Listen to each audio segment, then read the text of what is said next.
Mesdames, Messieurs, chers internautes, bonsoir. Ravi de vous retrouver ce soir pour un nouvel épisode de votre capsule hebdomadaire CLK News. Nous ne pouvons débuter cette capsule sans vous souhaiter une joyeuse fête de Noël et de très belles fêtes de fin d'année.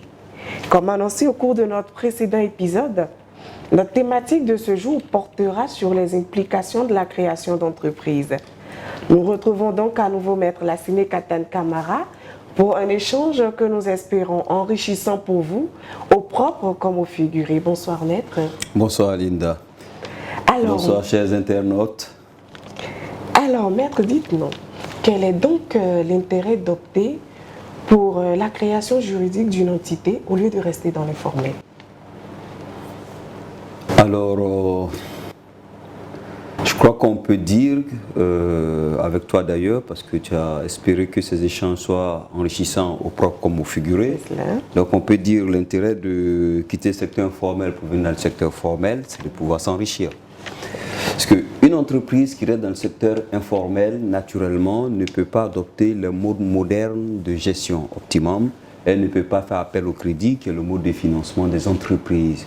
Donc, il y a un véritable intérêt à rentrer dans le mode formel, même s'il y a des contraintes qui vont avec.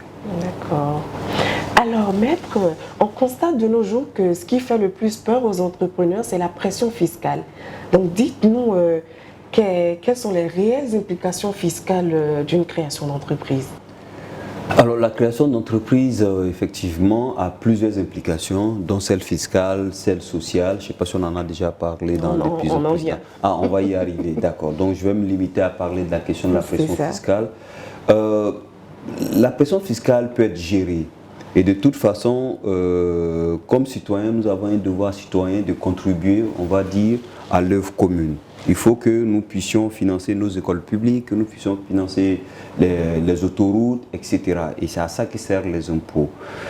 Bon, après, vous me direz la redevabilité. Est-ce que ceux qui sont là, ils utilisent ces impôts pour faire ce qu'ils doivent faire? Ça, c'est un tout autre sujet.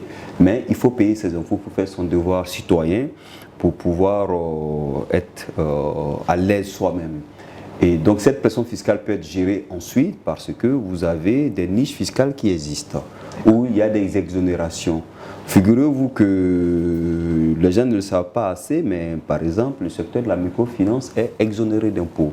Si vous êtes une société de microfinance, vous êtes exonéré d'impôts par l'État de Côte d'Ivoire.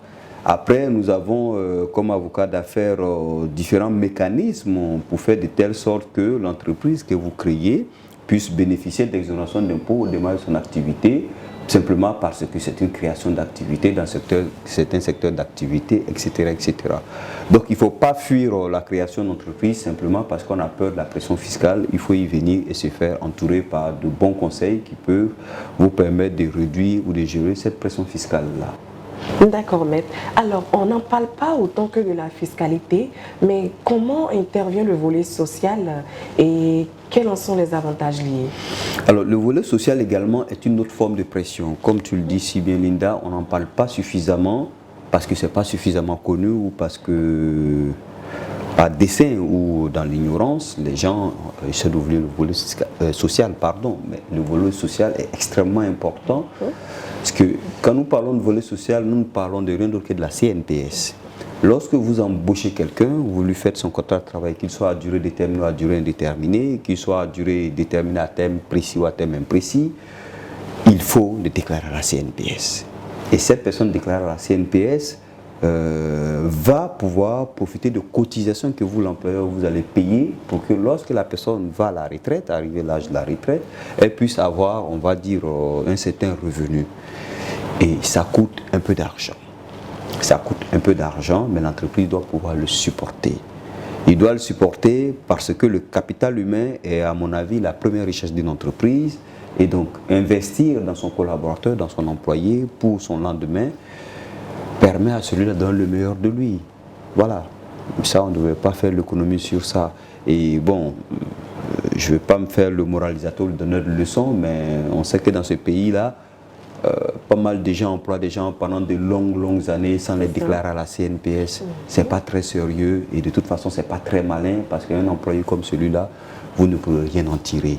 Il va juste faire le minimum pour survivre, mais il ne va pas donner le meilleur dans votre activité qui ne va pas évoluer. Donc, soyez malin, déclarez vos emplois à la CNPS, soyez fair avec eux, et puis vous allez voir, ça va être du win-win.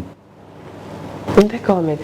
Alors, vraisemblablement, maître, la création d'entreprises entraîne de nouvelles obligations à la charge de l'entrepreneur. Pouvez-vous nous dire quelques mots sur ces nombreuses obligations? Oui, c'est des obligations déjà d'ordre comptable et financier.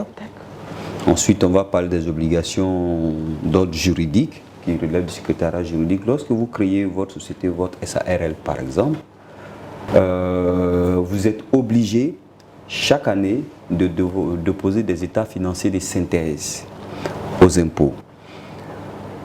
C'est certes pour pouvoir payer les impôts, mais c'est également pour pouvoir avoir une lisibilité de la finance de votre entreprise, des finances de votre entreprise, pardon.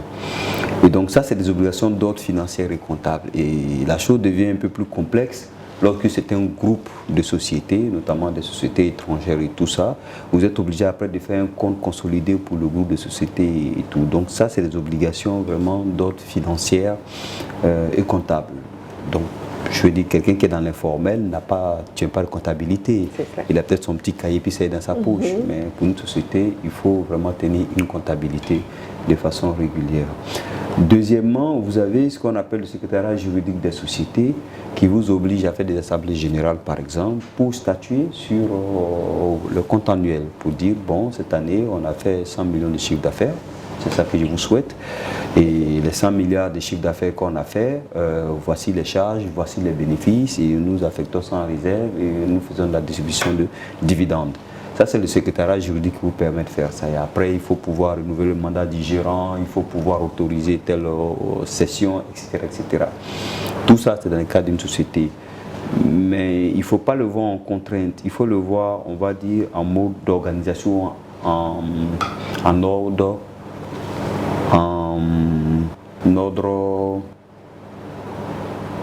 j'ai envie de dire administratif, mais ce n'est pas très exact, c'est du management, c'est ça. Ça vous permet de faire du management de projet. Parce que comme la loi vous met certaines obligations, ça vous oblige à organiser votre entreprise, à avoir des livres comptables, à avoir des PV de réunion. Vous voyez, il y a une certaine traçabilité qui est là et donc les organes vont fonctionner comme il faut et cela aide votre entreprise. Donc ça n'est pas une contrainte, c'est plutôt un avantage finalement. Bien noté, maître. Alors, maître, que retenir en résumé sur les implications liées à la création d'entreprise? Les implications de la création d'entreprise me font penser au yin et au yang, au blanc et au noir, au mal et au bien. Voilà. Il y a de tout là-dedans. Vous êtes dans le secteur informel, vous créez votre entreprise, ça chamboule un peu votre activité parce que vous êtes obligé de payer les impôts, vous êtes obligé de tenir votre comptabilité, vous êtes obligé de payer à la CNPS des cotisations pour vos employés, vous êtes obligé de faire du secrétariat juridique des professeurs d'assemblée générale. Donc ça vous bouleverse, mais en même temps ça vous met dans une sorte d'organisation. C'est pour ça qu'on parle de monde formel, de monde informel. Donc ce qu'il faut en retenir, il faut aller vers la création de sociétés. Quittez votre entreprise informelle pour aller vers la société parce que ça va vous organiser d'abord comme il faut, mais ensuite ça vous permet de, on dirait trivialement à Abidjan, de passer dans la cour des grands parce que du coup vous pouvez aspirer au crédit bancaire, vous pouvez aspirer à des partenariats sérieux, stratégiques pour développer votre entreprise et aller de l'avant. Voilà ce que je pense de la question, mais comme je le disais dans la capsule la dernière fois, avant de vous lancer, soyez sûr que vous êtes prêt. Donc faites un business plan, faites un plan de faisabilité, faites-vous coacher par des professionnels, de sorte que votre business bien jaugé, bien préparé, puisse tenir la route. C'est ce que je vous souhaite en tout cas pour 2021, que vous créez votre entreprise comme Linda vous l'a souhaité, que vous ayez beaucoup de richesses en 2021. Merci beaucoup à nouveau, maître. Merci d'avoir partagé autant pour moi ce plateau avec moi. C'est toujours un plaisir, Linda. Alors, chers abonnés, chers internautes, nous sommes à la fin de cette section dédiée à la création d'entreprises. Nous vous donnons donc rendez-vous le 8 janvier prochain pour un tour d'horizon sur le pacte d'actionnaires en droit OHADA. Rendez-vous en 2021 pour de nouveaux défis. Au revoir. Au revoir.